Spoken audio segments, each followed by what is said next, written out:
நீ பழனிக்கே பால் காவடி எடுத்தாலும் ஒரு அடி நகர ஒரு பஞ்சாயத்தடா முடிச்சு பாரு.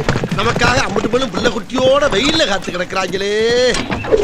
ஜனவரி 22 அயோத்தி ராமர் கோயில் கும்பாபிஷேக விழா நடக்கிறது. எந்த மதத்தை சேர்ந்தாலும் சரி, எந்த ஜாதி சேர்ந்தாலும் சரி, யார் விருப்பப்பட்டாலும் அங்கே ராமர் கோயில் அந்த கும்பாபிஷேக விழாவில் கலந்து கொள்ளலாம். அயோத்தி ராமர் சிலையை மோடி தன்னுடைய கைகளால் தொட்டு பிரதிஷ்டை செய்வதா? சாஸ்திர விதிகளை பின்பற்ற மாட்டீங்களா? ஏன்னா அவனுக்கு நீ கீழ் ஜாதி, இதையும் அந்த சாஸ்திரம் தான் சொல்லுது. ராமர் சிலையை மோடி பிரதிஷ்டை செய்வதை நான் என்ன கை தட்டி கொண்டாடணுமா? டேய் சூத்திரப்பையில முதல்ல படியை விட்டு தாண்டி என்று சரமாரியாக பூரி சங்கராச்சாரியார் மோடியை விமர்சித்துள்ள சம்பவம் பரபரப்பை ஏற்படுத்தியுள்ளது. மதத்திற்கும் ஜாதிக்கும் அப்பாற்பட்ட கட்சி அனைத்து இந்திய அண்ணா திராவிட முன்னேற்ற எனக்கு வாய்ப்பு இருந்தாலும் நான் கலந்துங்க. எனக்கு இப்போ கால் வலி இருக்கிறதுனால உங்களுக்கு தெரியும், கொஞ்சம் சிரமம் இருக்குது. அதை பொறுத்து தான் இதை முடிவு செய்யப்படும். வருவாரு அப்படியுமா அவரு போன பிறகு அப்படி சும்மா அப்படி சில்லு சில்லு சில்லு சில்லுன்னு வராம அடிக்காதீங்க. நானே இவனுக்கு பாவம் பார்த்துதான் இத்தனை நாள் வந்து உதவி. பாசமுள்ள பார்வை, கருணை கொண்ட மனம், இவன் ஒரு டால்டா. மலர் தரும் மனம், கனி தரும் சுவை, குயில் தரும் குரல், மலை தரும் மேகம், ஏழையின் சிரிப்பு, அள்ளி தரும் கரங்கள், இவை அனைத்திலும் இறைவன் இருப்பார் என்று சொல்வார்கள். இந்த ஒட்டுமொத்த உணர்வுகளும் ராமர் என்ற வடிவம் பெற்று 22ஆம் தேதி புது வீடு கட்டி அயோத்தியில் ராமர் குடியேற இருக்கிறார். அந்த நிகழ்வுக்கு எனது வீட்டுக்கும் அர்ச்சனை வந்திருக்கிறது. அர்ச்சனை தன் நல்ல உள்ளங்களுக்கு நன்றி. ஜெய் ஸ்ரீராம். மேடம் எங்களுக்கு நிவாரணமே வரல மேடம். நிவாரணமா கொடுப்பாங்கம்மா, கொடுப்பாங்க. நீங்க மட்டுமா இருக்கீங்க கிரவுண்ட் ஃப்ளோர்ல? எல்லாருக்கும் கொடுக்கும்போது அவங்களுக்கு கொடுப்பாங்க. வரும் ஆனா வராது மேடம். எங்களுக்கு மட்டும் தான் மேடம் வரல, எல்லாருக்கும் வந்துருச்சு மேடம். அது எப்படிமா உங்களுக்கு மாத்திரம் கொடுக்கலன்னு எப்படி நாங்க விசாரிக்கிறோம்? நீங்க மாத்திரம் தான் மேடம் வரல, எல்லா வீட்டுக்கும் வந்துருச்சு. நீங்க கொடுங்கம்மா, உங்க தகவலை நீங்க கொடுங்க.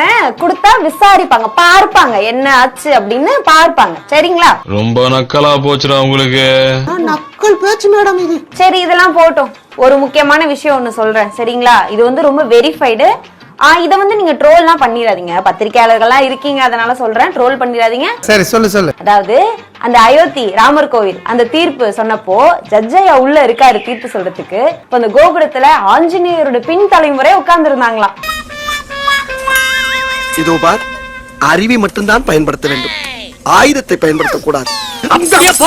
இது வெரிஃபை, நீங்க வேணா போய் வெரிஃபை பண்ணி பாத்துக்கோங்க, எங்க வேணாலும் பாருங்க. அப்ப மனமுருகி வேண்டுனா அவர் எங்க வேணாலும் வருவாரு. எங்க வேணாலும் வருவாரா மேடம்? கண்டிப்பா வருவாருப்பா. அப்ப 10 மாசமா அவன் மணிப்பூர் பக்கம் வரவே இல்லையா?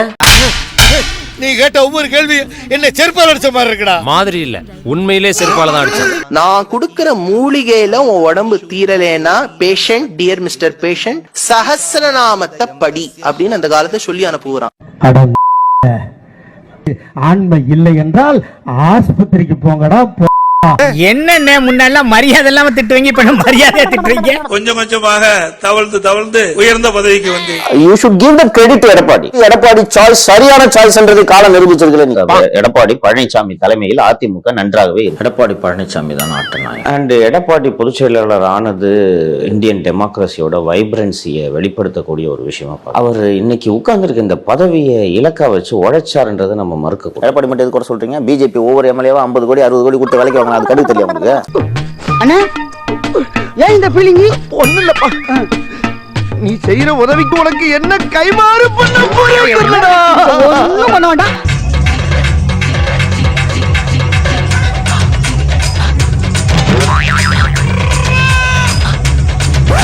என்னன்னாலும் நான் பெரிய மனுஷன்ல. பெரிய மனுஷன் மாதிரி நீ நடக்கலையேடா.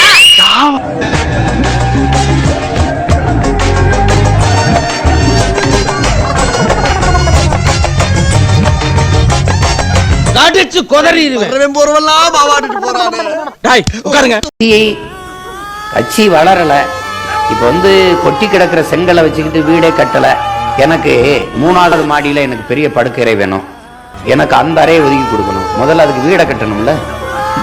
செங்கல் கொட்டி இருக்கும் போதே அடுத்த பொதுச் செயலாளர் நான் தான். சீமானுக்கு அப்புறம் அடுத்த தலைவரே நான் தான். அது வந்து இப்படி சிந்திச்சுக்கிட்டு இருந்தா எப்படி வேலை செய்யறது? என்ன ஆளுங்க, என்னால முடியலடா. பாத்தீங்களா சார், பாத்தீங்களா என் கதையை கேட்டு நீங்களே பிம்மி பிம்மி அழுகுறீங்க பாரு. நான் அதுக்கு அழலடா, வேற எத்தனையோ கேஸ் அட்டன் பண்ணிருக்கேன்.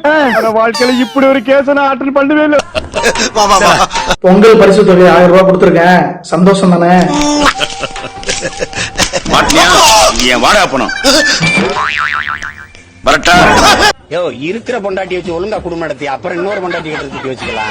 ஈழத்துல போர் நடந்துட்டு இருக்கும் போது உங்க அண்ணன் நாய் மேயரமாய் மேய்ஞ்சிட்டு இருந்தானு. பொண்டாட்டி நான் வந்து நல்லவன் இல்லடி கேடு கட்டவன் அப்படின்னு.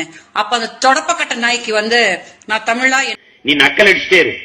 நீ இந்த மாதிரி எழுதினவன் சிரிச்சவன் எல்லாம் ஒரு நாள் தூக்கி கொண்டு போய் ஒரு இருட்டு அறைகளை பூட்டி வச்சு 10 நாள் பட்டினி போட்டுருவேன் ராஜா. என்ன பேசிட்டு இருக்கும்போது பிபி ஊதுற?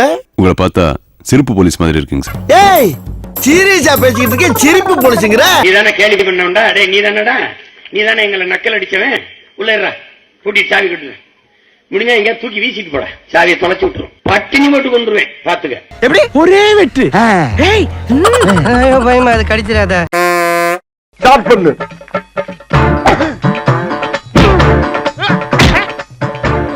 இங்கிட்டு வா. அப்படியா?